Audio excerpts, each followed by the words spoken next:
In the frozen heart of a Russian winter, a young girl slips silently from her bed in the opulent yet unforgiving imperial palace. Her bare feet meet the merciless chill of stone floors as she draws a thin blanket tighter around her shoulders. Whisper by whisper, she repeats alien words in a language not her own, forging resolve in the dead of night while the court sleeps. This was no ordinary trial. It was the quiet forge where a future empress was born, one who would one day claim the vast Russian throne against all odds. The story begins in 1729, amid the gray military spires of Stettin on the Baltic shores. Sophie Friedrich August entered a world of modest nobility. Her father, a dutiful German prince serving as a general in the Prussian ranks, provided structure but little luxury. Her mother, driven by sharp ambition, made no secret of her disappointment at having a daughter instead of a longed-for son. In this environment of quiet expectations and subtle dismissals, young Sophie learned to observe, to question, and to endure. Her tutors marveled at the sharpness of her intellect. She probed deeply into matters of faith and reason, often leaving them unsettled by her logical persistence.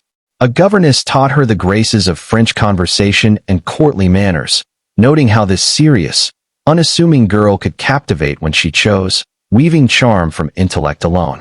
Sophie absorbed a vital lesson early. When the world withholds power, one must craft it from within, through unwavering patience, strategic insight, and an unyielding spirit. The winds of fate shifted when a letter arrived from the distant court of St. Petersburg. Empress Elizabeth, ruling Russia without heirs of her own, had chosen her nephew Peter as successor and now sought a suitable bride. Political calculations favored the unpretentious family in Stettin.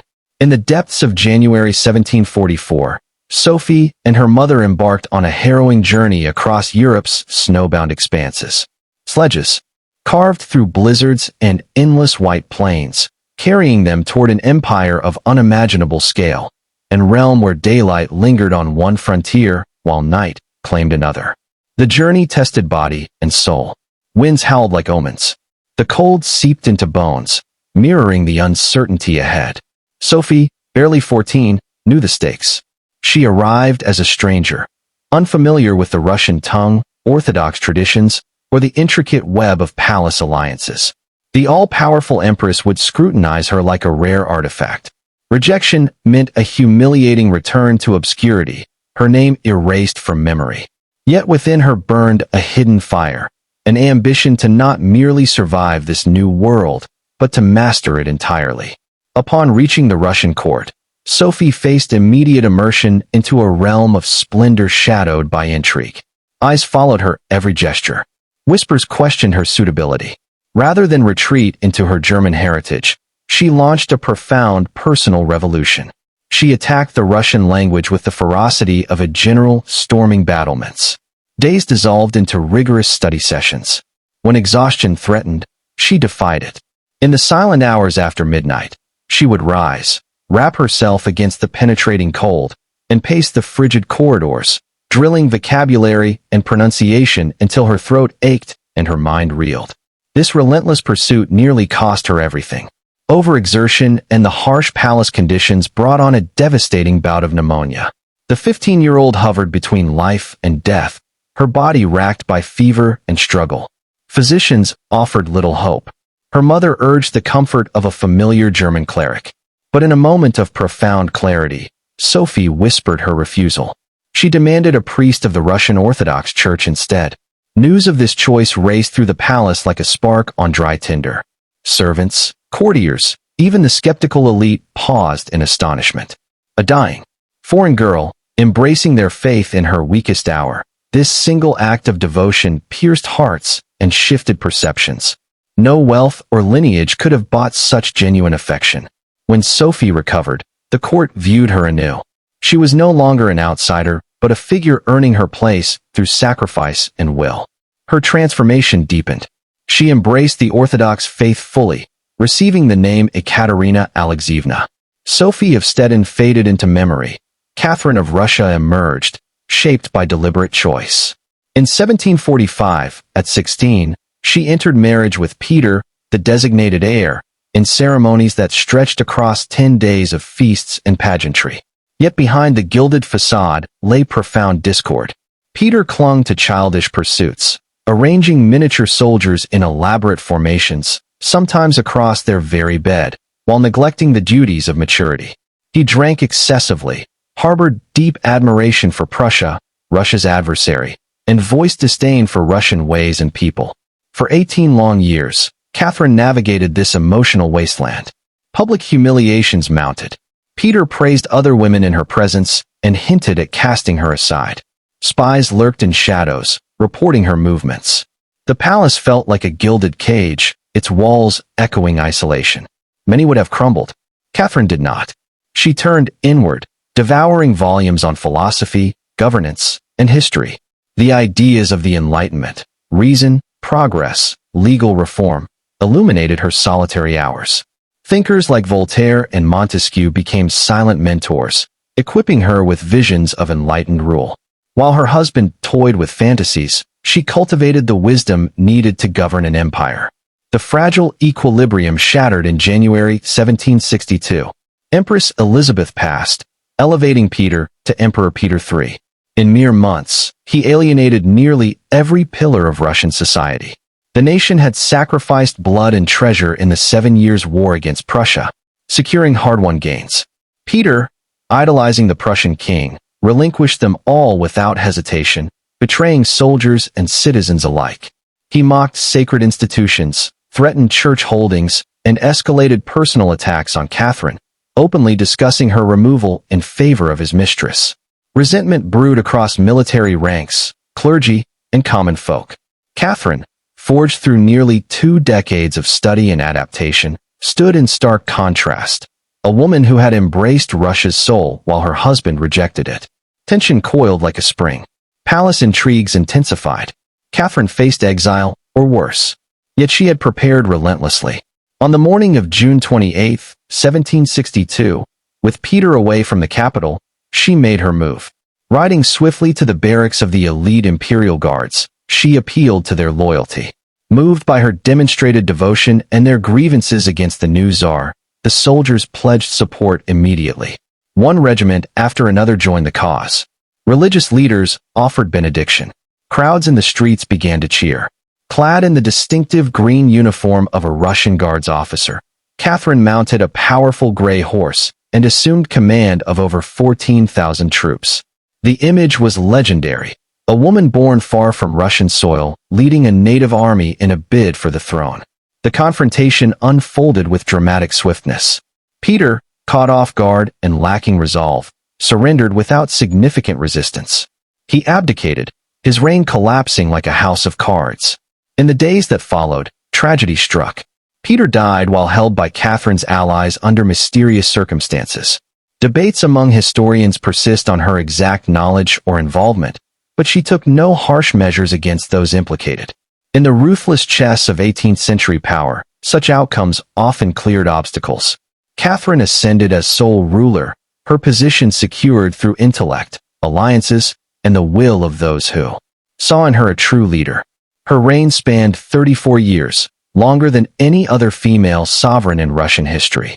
Rising before first light, she kindled her own hearth to allow servants rest, sustained herself with strong coffee, and tackled state affairs with extraordinary discipline. Under her guidance, Russia expanded dramatically. Campaigns pushed southern frontiers to the Black Sea, incorporating Crimea and granting access to coveted warm-water ports that had long eluded the empire. Infrastructure grew. Schools and hospitals dotted the lands, including pioneering institutions for female education at a time when such efforts faced widespread skepticism. Catherine remembered the sting of being undervalued as a girl and sought to open pathways for others. Her cultural patronage left an indelible mark. She amassed vast collections of art, works by masters like Rembrandt, Rubens, and Raphael, housing them in galleries adjacent to her palace. This personal endeavor evolved into the world-renowned Hermitage Museum, a beacon of human creativity. Intellectual exchanges enriched her rule. She maintained a lengthy correspondence with Voltaire and, when the philosopher Denis Diderot faced financial hardship, purchased his cherished library. With characteristic elegance, she allowed him to retain the books and compensated him as her librarian, sustaining his work until his final days. This gesture not only aided a brilliant mind, but elevated Russia's standing among European thinkers. Courage defined key moments. Smallpox ravaged populations, leaving scars and death in its wake. A novel inoculation method offered hope, but carried risks and public fear. Catherine led by example, undergoing the procedure herself and ensuring her son followed. Her actions calmed anxieties and paved the way for widespread adoption, ultimately protecting millions. Such decisions exemplified leadership, facing danger directly so others might follow without terror. Yet Catherine's legacy carries nuance and shadow. She championed ideals of justice and reform in writings and correspondence, authoring documents advocating equitable laws. However, the institution of serfdom, binding millions of peasants as property tied to the land, intensified during her era. A massive uprising of peasants and Cossacks challenged her authority. It was suppressed with decisive force. Alliances with neighboring powers led to the partitions of Poland, gradually erasing an independent kingdom from the map. These actions reflected the era's harsh realities of empire building, where philosophical aspirations met the demands of stability and expansion. Catherine embodied both the enlightened visionary and the pragmatic ruler, a duality history compels us to acknowledge in full. Speculation and slander trailed her personal life. For centuries, exaggerated tales and malicious rumors circulated, particularly regarding relationships and her passing. Many originated from adversaries threatened by her strength. Catherine died of natural causes, a stroke, in November 1796 at the age of 67. As a woman wielding supreme authority in a male-dominated world, she became a target for those who sought to diminish her through gossip. Her own words, inscribed as an epitaph, reveal much. Reflections on arriving young, fulfilling promises to her husband, the Empress, and the nation through persistent effort, and the profound role of books in sustaining her through years of solitude and study. Catherine's extraordinary path offers timeless resonance. She arrived as a stranger at 14, equipped with little beyond determination. Through language, faith, and tireless self-education, she wove herself into the fabric of Russia so completely that the empire recognized her as its own. When opportunity arose, it was not theft but culmination. Russia followed because she had earned its trust night after night, word by word, in moments of profound isolation. Her victories in territorial growth, cultural enrichment, and public welfare stand alongside the costs of conquest and social rigidity, painting a portrait of a complex, transformative figure. In the grand theater of history, Catherine the Great reminds us that identity can be forged anew. Ambition, tempered by intellect and resilience, can overcome seemingly insurmountable barriers.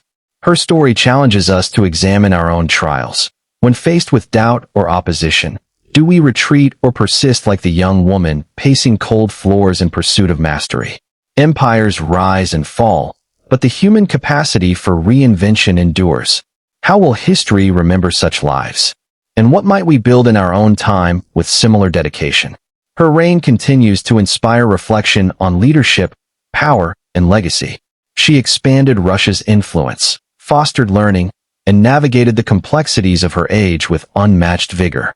Though controversies linger, her impact on the empire and world culture remains profound.